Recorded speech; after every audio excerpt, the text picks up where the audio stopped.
Hello everyone, I am Dr. Padmavati Tungaturti from Teach Connect. I am a quality education specialist. Today's episode is regarding analysis of Telugu Telangana question paper for CBSE examination class 10. Telugu Telangana 10వ తరగతి ప్రశ్నపత్రాన్ని ఈరోజు విశ్లేషించి చూద్దాం. పరీక్షలు రాయాల్సింది తప్పకుండా పిల్లలే కాబట్టి, కానీ వారికి ఎంతో దోహదపడాల్సింది ఒక టీచర్. సాధారణంగా ప్రశ్నపత్రం ప్రిపేర్ చేసేటప్పుడు మనకు ఎన్నో అనుమానాలు, ఇది సరైనదా కాదా అని మనకు గోచరించే అవకాశం ఉంటుంది. కానీ దానికి మనం ఏం చేయాలి అంటే, ముందు టీచర్స్గా మనము ఆ ప్రశ్నపత్రం ఎలా ఇచ్చారు, శాంపుల్ క్వశ్చన్ పేపర్ ఇచ్చారు కాబట్టి దాన్ని విశ్లేషించుకోవాలి. ఆ విశ్లేషణ ఎలా చేద్దామో ఈరోజు చూద్దాం. స్క్రీన్ షేర్ చేస్తాను.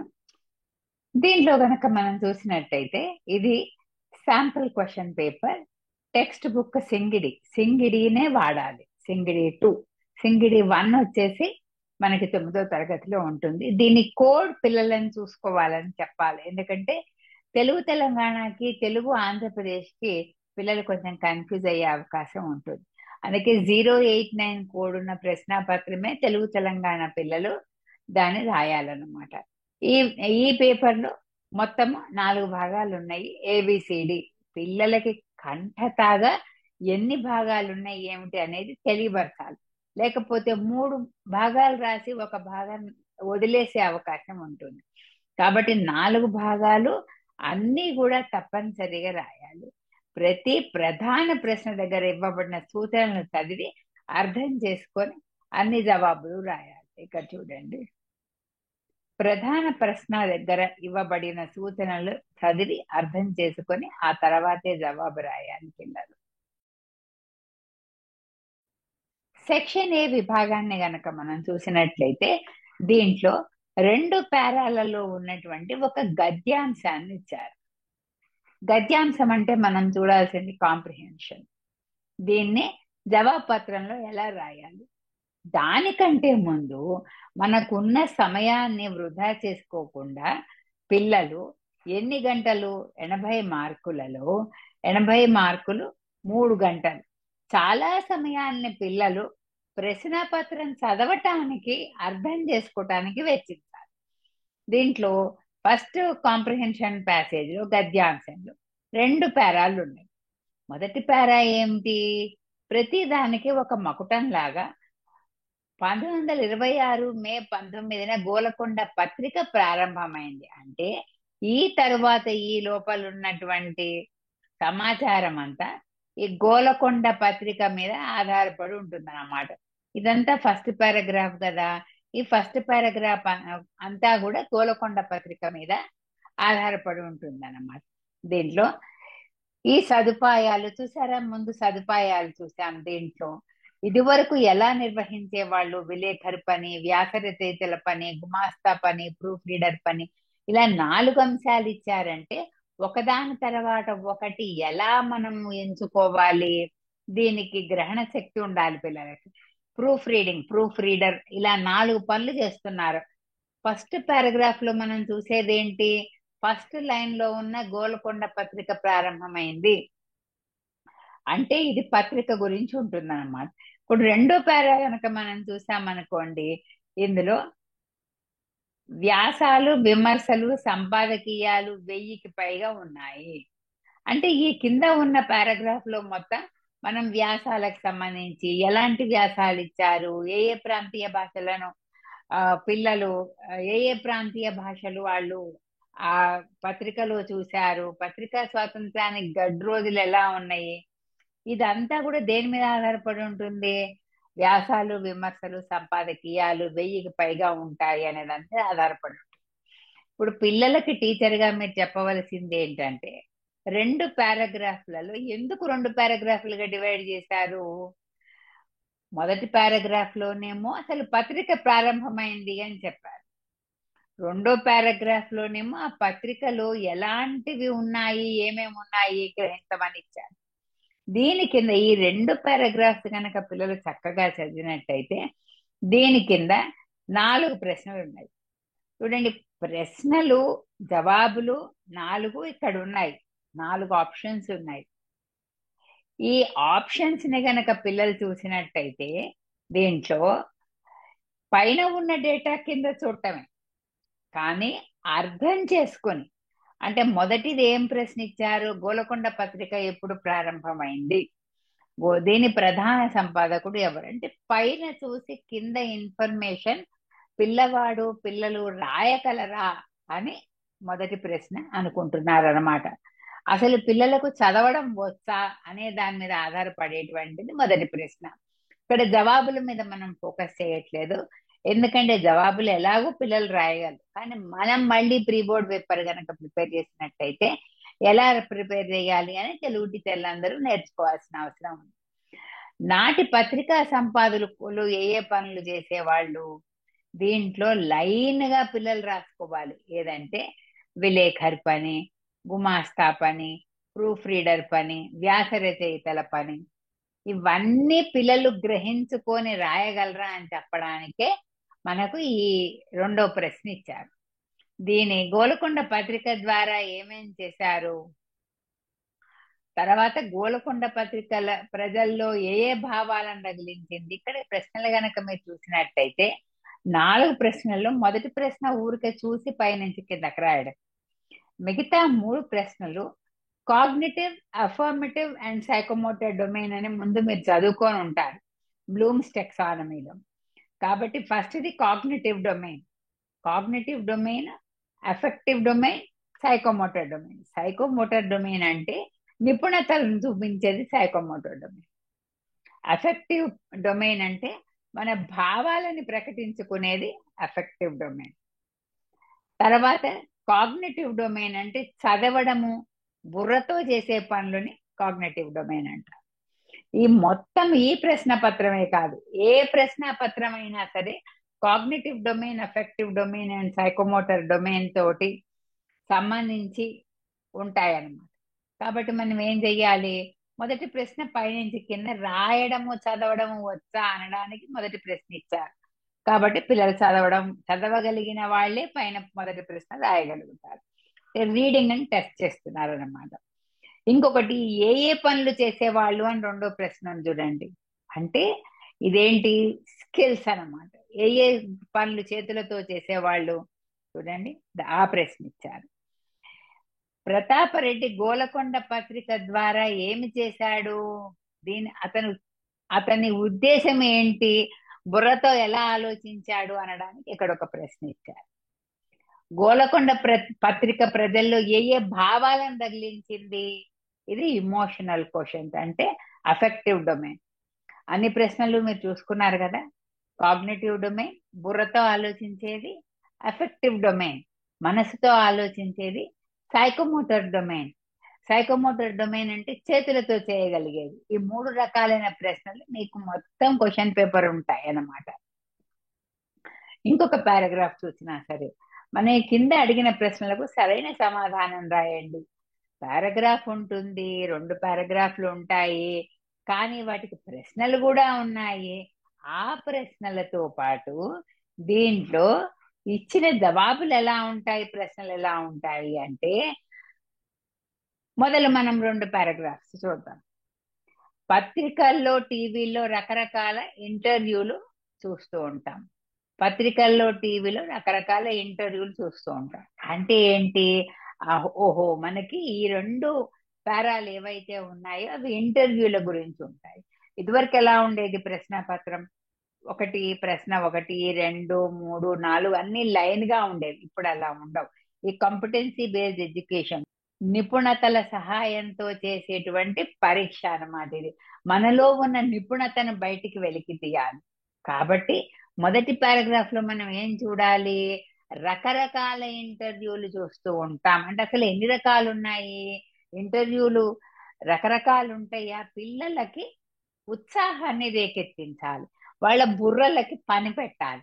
అందుకని రకరకాల ఇంటర్వ్యూలు ఏముంటాయి అంటే ఇక్కడ ఏమి ఇచ్చారు, మళ్ళీ వీటి మనం అనుకున్నాం కదా ఇందాక, వీటికి పారాగ్రాఫ్ లో మొత్తం 2 రకాల ఇంటర్వ్యూలు ఉంటాయి అని తెలుస్తుంది అన్నమాట. దాన్ని రెండు రకాలు ఏమేమి ఉన్నాయి, ఇక్కడ ఒకటి ఇంటర్వ్యూ ఉంది, ఇక్కడ ఒకటి ఉంటుంది. మొదటిది ఏంటంటే అభ్యర్థి ప్రతిభను పరీక్షిస్తాము. రెండోది ఏంటంటే ఇక్కడ ఉంటాయి కదా, ఇంటర్వ్యూ చేసే వ్యక్తులు ముందుగా కొన్ని అంశాలపై ప్రశ్నలు తయారు చేసుకుంటారు. మొదటిది ఏంటి, ఉద్యోగాల ఎంపికపై అభ్యర్థి ప్రతిభను పరీక్షించడానికి చేసేది ఒక రకం. దీంట్లో ఇంకొకటి ఏంటి, ప్రముఖుల జీవిత విశేషాలను తెలుసుకోవటానికి మనం చేసేది, అది యూట్యూబ్లలో వస్తుంటాయి కదా ఇంటర్వ్యూలు, అవి చూసుకునేవి రెండో రకాల ఇంటర్వ్యూ. ఇక్కడ మనకు రకరకాల ఇంటర్వ్యూలు ఏమైతే ఉన్నాయో అవైతే అవగాహన వచ్చింది కదా మనకి. ఇప్పుడు కింద పారాగ్రాఫ్ చూద్దాం. రెండో రకం ఇంటర్వ్యూలు ఎలా సమాయత్తం అవుతారు రెండో రకం ఇంటర్వ్యూలకి. మొదలు ప్రశ్నలు చూసుకుంటారు, కానీ సమాజానికి వారు ఇచ్చే సందేశం ఏంటి, ఇంటర్వ్యూ వివరాలు ఏంటి, ఇవన్నీ దీంట్లో డిస్క్రిప్షన్స్ ఉంటాయి అన్నమాట. అంటే విపులీకరించి రాస్తారు. దాంతో ఇప్పుడు మనం చూస్తున్నాం కదా ఇందాక చెప్పుకున్నట్టు, ప్రముఖులను ఇంటర్వ్యూ చేయడానికి ఎట్లా సిద్ధం కావాలి అనే ప్రశ్నని దాంట్లో మనం వాళ్ళు చేసే సంసిద్ధత గురించి ఇక్కడ ప్రశ్న అడిగారు. అది మనం ఆలోచన శక్తిని పెంపొందిస్తుంది. అంటే నేను చెప్పాను కదా కాగ్నిటివ్ స్కిల్. ప్రముఖులను ఇంటర్వ్యూ ఎందుకు చేస్తారు, వాళ్ళల్లో ఉన్న భావాలు వ్యక్తీకరించుకోవటానికి ఇంటర్వ్యూ చేస్తారు. మూడోది ఏంటి, మొదటి రకం ఇంటర్వ్యూ దేనికి సంబంధించింది, పైన చూసి కింద రాయడానికి, అసలు చదవడం అనేది వచ్చా రాదా అనే ప్రశ్న ఈ మూడో ప్రశ్న అన్నమాట. నాలుగో ప్రశ్న, అసలు ఇంటర్వ్యూ అంటే ఏంటి పిల్లలకు తెలుసా లేదా, వాళ్ళ జ్ఞానం ఎంత మటుకు ఉంది అది తెలుసుకోవటానికి ఇంటర్వ్యూ అంటే ఏంటి. కాబట్టి మీరు ఎప్పుడు ప్రశ్నలు గనక 4 ప్రశ్నలు గనక మీరు ఇచ్చినట్టయితే టీచర్గా, మొదటి ఒక ప్రశ్న దాంట్లో పైన పిల్లవాడికి చాలా సులువుగా ఉండే ప్రశ్న, చదవడం వచ్చా రాదా అనే విషయాన్ని గమనించడానికి మట్టుకే ఒక ప్రశ్న ఇవ్వాలి. రెండో ప్రశ్న, మూడో ప్రశ్న, నాలుగో ప్రశ్న ఎలా ఉంటాయి, బుద్ధికి సంబంధించిన ప్రశ్న ఒకటి, వాళ్ళు చేయగల కార్యాలకు సంబంధించిన ఒకటి, అంటే దాన్ని మనం సైకోమోటర్ డొమైన్ అంటాం. తర్వాత మనసుతో ఆలోచించే ప్రశ్న ఒకటి. ఇలా 2 భాగాలుగా 2 పారాగ్రాఫ్లకు కూడా మనకు cognitive domain, psychomotor domain, affective domain and reading, ఈ 4 ప్రశ్నలు ఉన్నాయన్నమాట దీంట్లో. ఈ తర్వాత బి విభాగానికి గనక మనం వచ్చినట్టయితే, లేఖారచనలో ఏముంది, హైదరాబాదులో 10వ తరగతి చదువుతున్న రాకేష్ రక్తదాన ఆవశ్యకతను, దానివల్ల ప్రాణదానం జరుగుతుందనే విషయం గురించి తెలుపుతూ అనంతపురంలోని రవి అనే మిత్రునికి రాస్తున్నట్టుగా ఒక లేఖ రాయండి. దీంట్లో 2 భాగాలు ఉన్నాయి ఈ పై ప్రశ్నలతో. సరే, పైనుంచి తేదీలు రాయడము, ఎవరికి రాస్తున్నామో రాయడము, హైదరాబాద్ నుంచి అనంతపురంకు రాయడము, ఇవన్నీ మనం రాస్తాం. కాకపోతే దీంట్లో ఏముంటుంది, రక్తదాన ఆవశ్యకత మొదలు ఒక పారాలో, రెండో పారాలో దాని వల్ల ప్రాణదానం జరుగుతుందని 2 పాయింట్లు మనం ఇక్కడ మెన్షన్ చేయాల్సి ఉంటుంది. పిల్లలకు ఇవన్నీ ఎత్తి చూపించాలి. దాంతో ఏమవుతుంది, వాళ్ళు మనం తెలుగు తెలంగాణ మార్కింగ్ స్కీమ్ గనక చూసినట్టయితే దీంట్లో తేదీ స్థలము రాసినందుకు 1/2 మార్కు ఉంది. మనం పిల్లలకు మరీ మరీ చెప్పాల్సిన విషయం ఏంటంటే, తేదీ ఉన్న స్థలం రాసినందుకు 1/2 మార్కు ఉంది, సంబోధన రాసినందుకు 1/2 మార్కు, దీన్ని సంబోధన అంటారు. ఉభయ కుశలోపరి సంబోధన 2 రాయాలి. అంశానికి తగిన భావ ప్రకటన, అంటే ఇప్పుడు మనం చెప్పుకున్నాం కదా, ఒకటి రక్తదాన ఆవశ్యకతను, దానివల్ల ఉపయోగాలు 2 పాయింట్స్ ఉన్నాయి, ప్రాణదానం ఎలా జరుగుతుంది, రాసిన వారి చిరునామా రాసినందుకు 1/2 మార్కు. అంటే మనం ఏది మర్చిపోకూడదు. మొదలు పిల్లలు తేదీ స్థలం రాశారా లేదా, సంబోధన రాశారా లేదా, కింద చిరునామా రాశారా లేదా, కవర్ పై చిరునామా రాశాలే లేదా, ఇలా చూసుకున్నందుకు 2 మార్కులు ఉన్నట్టయితే ఒక పాయింట్ కు 1 మార్కు. రక్తదాన ఆవశ్యకతను, రాకేష్ కు రక్తదానం అవసరం ఉందని చెప్పడానికి 1 పాయింట్ ఉంటుంది. రెండో పాయింట్ వచ్చేసి ప్రాణదానం జరుగుతుంది అనే విషయం మనం ఇక్కడ చూసాం కదా, ప్రశ్న పత్రం చూసినట్టయితే ప్రాణదానం జరుగుతుంది, 2 పాయింట్లు మనం గమనించాలన్నమాట. ప్రాణదానం జరుగుతుంది, రక్తదానం ఆవశ్యకత, అంటే రాకేష్ అనే అబ్బాయికి రక్తదానం కావాలి, అయితే రాకేష్ అనే అబ్బాయి మీకు పరిచయం ఉన్నట్టు, లేకపోతే రాకేష్ అనే అబ్బాయి ఎవరి ద్వారానో మీకు తెలిసిందనో రక్తదానం కావాలని, అది ఎంత మంచి కార్యమో ఒక పారాలో వివరిస్తూ దాదాపు 2 పారాగ్రాఫ్ లో ప్రాణదానం జరుగుతుంది, మనం గనక రక్తదానం ఇస్తే ప్రాణదానం జరుగుతుంది, బహుశా మనకు తెలిసిన వాళ్ళు ఎవరికైనా సరే మనం రక్తదానం చేయగలిగిన వాళ్ళు ఎవరైనా ఉంటే వాళ్ళకు కూడా తెలియపరచండి రవిని కోరాలన్నమాట. దీంట్లో మనకు అనుకున్న కాగ్నిటివ్ డొమైన్ ఏంటి? రక్తదాన ఆవశ్యకతను, ప్రాణదానం జరుగుతుందనే విషయాన్ని గురించి ఆలోచించడం కాగ్నిటివ్ డొమైన్. అఫెక్టివ్ డొమైన్ ఎక్కడుంది? మన భావన వాళ్ళకి చెప్పడం, మనం ఎలా భావిస్తున్నాము, మనం మంచిని అనుకుంటున్నాం కదా, రక్తదానం చేయడం అనేది సరైన పని అనుకుంటున్నాం కదా, దాని గురించి, ఆ విలువల గురించి రాయడాన్ని అఫెక్టివ్ డొమైన్. తర్వాత పారాగ్రాఫ్ ని ఎలా రాస్తారో చూపించటం అనేది మన సైకోమోటర్ డొమైన్. అది మన నిపుణతని ఆధారపడినట్టు, నిపుణత మీద ఆధారపడి ఉంటుంది అనమాట. అలాగే ఈ కింది ప్రక్రియలో చూడండి, ఒకదానికి జవాబు రాయండి. దినచర్య, రాష్ట్ర స్థాయి విజ్ఞాన శాస్త్ర ప్రదర్శన, నీవు నీ మిత్రులు కలిసి పర్యావరణ రక్షణపై చేసిన నమూనా ప్రథమ బహుమతి సాధించింది. పర్యావరణ పరిరక్షణ ఈ యొక్క స్కూల్లో ఎంత ముఖ్యమైన విషయం అంటే పిల్లలకు అది ఇంకిపోయిందనమాట. ఇలా ఇంకిపోయేటట్టు చెప్పవలసిన బాధ్యత మనది. రెగ్యులర్ గా ప్రశ్నాపత్రం ఎలా ఉండాలి? ప్రశ్నాపత్రంలో మనం ప్రశ్నాపత్ర చదువుతుంటే మిగతా సమయాలలో మనం వాటిని అమలు పరిచేదానిలాగా ఉండాలి. దీంట్లో నమూనా ప్రథమ బహుమతి, ఈ నమూనాకి ప్రథమ బహుమతి వచ్చింది ఈ అబ్బాయికి. రాష్ట్ర గవర్నర్ చేతుల మీదుగా బహుమతి తీసుకున్నావు.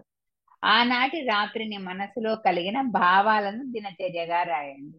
దీంట్లో గనక మీరు అబ్జర్వ్ చేసినట్టయితే, చూసినట్టయితే cognitive skill, psychomotor skill and affective domain, మన భావాలను ప్రకటించమని రాస్తున్నారు ఇక్కడ. అంటే మనకి అది అఫెక్టివ్ డొమైన్. ఎలాంటి భావనలు కలిగినాయి మనలో? ఉత్సాహం, ఒక భావన కలగదు, ఒక మనిషికి ఒక భావన ఎప్పుడూ కలగదు, రకరకాల భావనలు కలుగుతుంటాయి. తల్లిదండ్రుల నుంచి ఆశీర్వచనం లభించిందనే భావన కలుగుతుంటుంది, మనం చేసిన శ్రమకు ఫలితం దక్కిందనే సంతోషాభావం కలుగుతూ ఉంటుంది.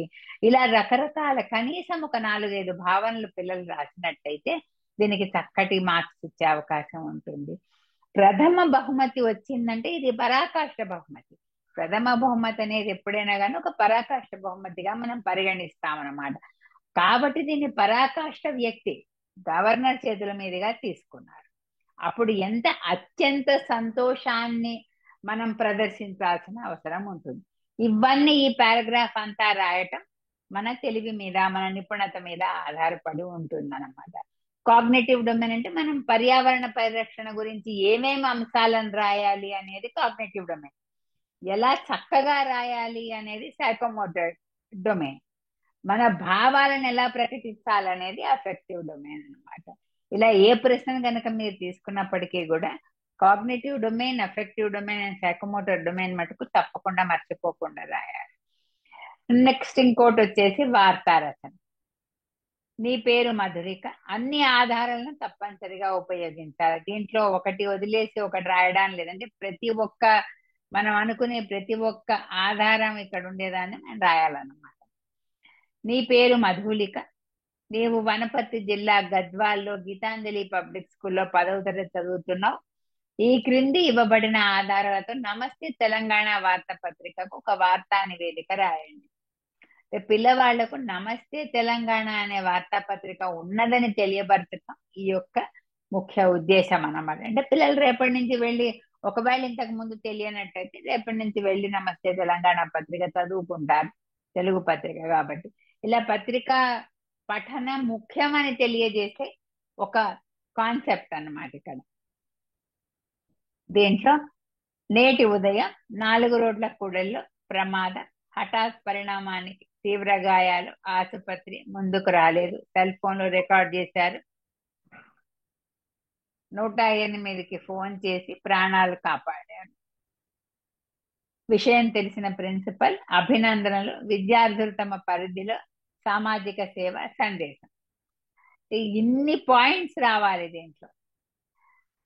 ముందుగా వాళ్ళకి రాయగలిగినటువంటి, ఇక్కడ చూసారా, ముందుగా వాళ్ళకి రాయగలిగినటువంటి తేదీ, సమయము, విషయ విస్తరణ, సరళమైన భాష, విరామ చిహ్నాలు, వాక్యాలను ఎలా కూర్చాము, మళ్ళీ cognitive skill, effective domain and psychomotor domain వచ్చాయి దీంట్లో.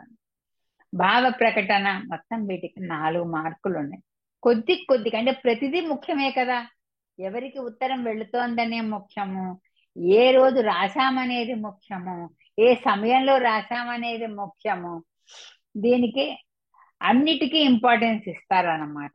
ఈ ఒక్కొక్క పాయింట్ నువ్వు కలుపుకుంటూ సరైన క్రమంలో రాయటం అనేది నిపుణత, అసలు విషయాన్ని రాయటం అనేది కాగ్నిటివ్ స్కిల్, భావాలను కరెక్ట్ గా, మన భావాలను కరెక్ట్ గా ప్రదర్శించటం అనేది అఫెక్టివ్ డొమైన్. ఇలా గనక పిల్లలు రాసినట్టయితే దీంట్లో ఈ 4 ప్రశ్నలకే చక్కటి మార్కులు వచ్చే అవకాశం ఉంటుంది అన్నమాట పిల్లలు. 80 మార్కులలో ఈ మొదలు దీంట్లో ఇంటర్నల్ చాయిస్ అయితే ఉంది. ఆ విభాగంలో పైన లేఖ గాని,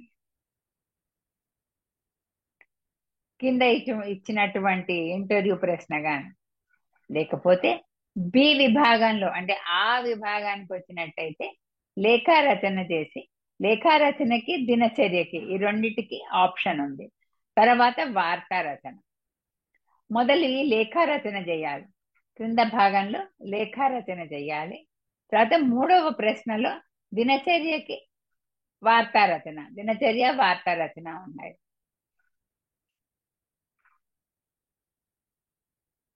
నాలుగు రోడ్ల కూడల్లో ప్రమాదం, హఠాత్ పరిణామం, తీవ్ర గాయాలు. అంటే మీరు బహుశా మీ పిల్లలు అలా వెళుతున్నట్టు, అక్కడ రోడ్డు మీద ప్రమాదం జరిగినట్టు, హఠాత్ పరిణామము. ఇలా cognitive skill, affective domain and psychomotor domain కనుక వాడినట్టయితే ఈ ప్రశ్నను చాలా తేలికగా రాసే అవకాశం ఉంటుంది పిల్లలు. థ్యాంక్స్ అండి ఇంత మటుకు ఇది విన్నందుకు. పిల్లలకు కూడా చక్కగా చెప్పండి. సెక్షన్ సి విభాగం మనం ఇంకో వీడియోలో చూద్దాం. ఇక్కడి నుంచి పిల్లలకు చాలా తేలికగా ఉండే ప్రశ్నలు ఇవన్నీ. ఈ సామెతలు ఇవన్నీ పిల్లలు రాసేస్తారు చక్కగా. ఈ పరిచిత గద్యాంశం కూడా రాయగలరు. అపరిచిత గద్యాంశాలు వచ్చినప్పుడు, లేఖారచన వచ్చినప్పుడు, వార్తా విషయ సూచికలు వచ్చినప్పుడు మాత్రం పిల్లలు కొంచెం తటపటాయించే అవకాశం ఉంటుంది. కాబట్టి మీరు చక్కగా వాళ్లకు ప్రతి ఒక్క ప్రశ్నను గనక విడమర్చి ప్రీ బోర్డు పరీక్ష పిల్లలకి ఇచ్చేది వాళ్ళని బాధించమని కాదు, వాళ్ళలో జ్ఞానాన్ని, కాన్ఫిడెన్స్ ని పెంపొందించమని. ఇలా రాయడానికి దోహదపడండి, వివరించండి. తర్వాత వాళ్ళకి ప్రశ్నాపత్రం ప్రీ బోర్డులో ఇవ్వండి. అంతేగాని మొదలే ప్రశ్నాపత్రం ఇచ్చేసి అదో పెద్ద భయానకమైన దృశ్యం కింద క్రియేట్ చేసి అలా చేయకండి.